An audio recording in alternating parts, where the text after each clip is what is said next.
이번 시간에는 인터넷 연결 방법에 대해서 같이 한번 살펴보도록 하겠습니다. 자, 첫 번째 이제 전용선이요. 전용선 가지고 연결하는 방식. 인터넷 업체 ISP라고 그렇게 불러요. 우리 KT도 있고 LG도 있고 SK도 있고 있죠. 그런 인터넷 업체에서 전용선을 일단 할당받아요. 할당받아서 자신의 컴퓨터를 직접 인터넷에 연결시키는 그런 방식을 보고 얘기합니다. 이렇게 인터넷을 위해서 전용으로 만들어진 선이라 항상 인터넷과 연결된 상태이기 때문에 시간에 구애받지 않고 그렇게 인터넷을 활용할 수 있습니다. 그래서 전용선은 뭐 늘 쓰던 거니까 여러분들이 많이 아실 거예요. 그래서 얘도 시험 문제 예전에는 많이 나왔었어요. 그러니까 얘 잘 기억하세요. 인터넷 서비스 업체 ISP라고 그렇게 불러요. 여기서 전용선 받아서 우리가 인터넷을 사용하는 겁니다. 그 다음에 전화선과 모뎀 이용하는 방식이요. 이건 예전에 이제 이용하던 방식이에요. 자, 전화선이다. 그러면 전화선은 이제 음성을 주고받고 하기 위해서 만들어진 그런 선이죠.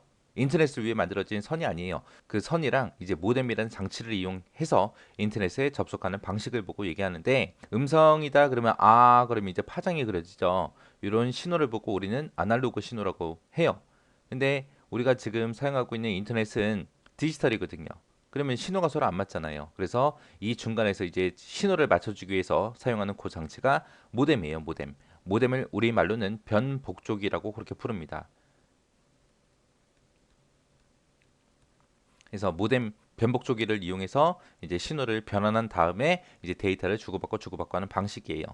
해서 모뎀으로 전화를 걸어 인터넷 업체, ISP 업체에 서버에 접속을 해요. 접속을 해서 인터넷을 이용하는 방식이에요. 이렇게 이제 연결하기 위해서는 프로토콜을 이런 걸 이제 사용해야 돼요. 이 프로토콜 사용한다라는 거 기억하시면 됩니다. 얘는 이제 전화선과 모뎀을 이용할 때 사용하는 프로토콜. 그다음에 이제 ISDN이요. ISDN은 종합정보통신망이죠. 종합정보통신망.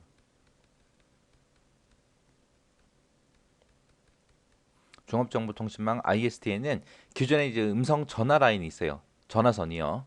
이 전화선을 인터넷을 위한 디지털 데이터 라인으로 이제 사용하는 거예요. 그래서 최대 128kbps까지 접속 가능합니다. 얘는 인터넷과 동시에 전화도 쓸 수 있고요, 팩스도 할 수 있고 이런 다양한 서비스를 이용할 수 있는 거를 보고 우리가 종합정보통신망이라고 해요.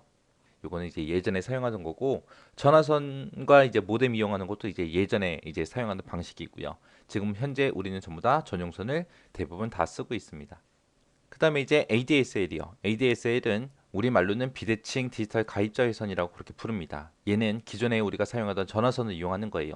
그 전화선의 주파수 대역을 서로 다르게 해서 음성도 주고받고 데이터도 주고받고 그렇게 하는 겁니다. 저주파에서는 이제 음성 데이터, 사람의 목소리가 왔다 갔다 할 수 있게 그렇게 해주고 디지털 데이터 같은 경우는 이제 고주파로 그렇게 데이터를 주고받고 하는 방식을 보고 얘기합니다. 그래서 얘는 전화국이랑 우리 집이랑 1대1로 그렇게 연결을 시켜서 고속의 데이터 통신 가능하도록 그렇게 한 게 우리 ADSL이에요.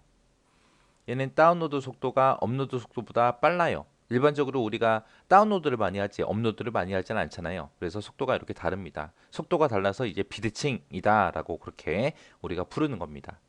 이게 이제 ADSL. 그다음에 이제 VDSL이요. VDSL이다. 그러면 이제 ADSL보다 좀 더 좋아진 거예요. ADSL을 좀 더 좋게 보완한 게 이제 VDSL이요.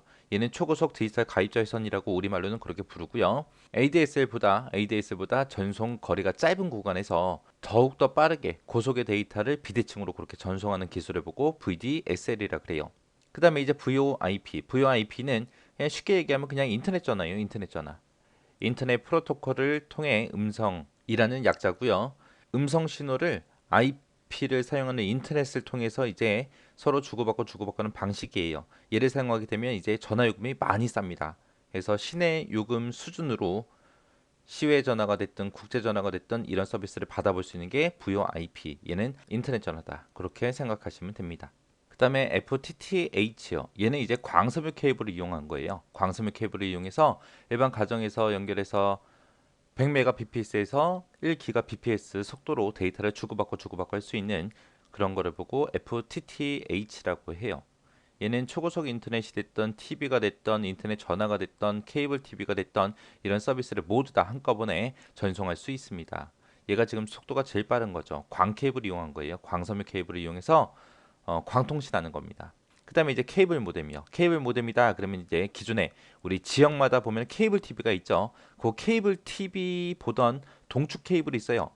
동축 케이블이 TV 뒤통수에 보면은 시커먼 선 하나 꽂아야 우리 TV 볼 수 있잖아요. 그 선을 이용해서 우리가 인터넷 사용하는 거예요.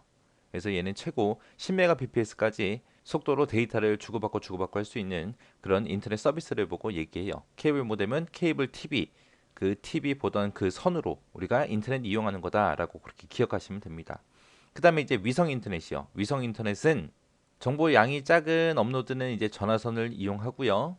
전화선이나 전용선을 이용하고 정보량이 많은 다운로드 같은 경우에는 이제 위성을 이용하는 거예요. 위성을 이용해서 초고속으로 이제 인터넷을 쓰는 방식을 보고 위성 인터넷이라고 해요. 얘는 이제 주로 이제 케이블 모뎀이나 ADSL 이런 거 설치 불가능한 지역이 있죠. 시골이 됐던 섬이 됐던 산간 지역이 됐던 이런 곳에서 이제 사용하기 위해서 만들어진 게 위성 인터넷입니다. 여기서 이제 기억하셔야 되는 게 전용선이랑 그다음에 ADSL, 그다음에 VDSL, 그다음에 VoIP에서 인터넷 전화 있죠. 그렇게 해서 그 네 가지 위주로 해서 여러분들이 공부하시면 됩니다.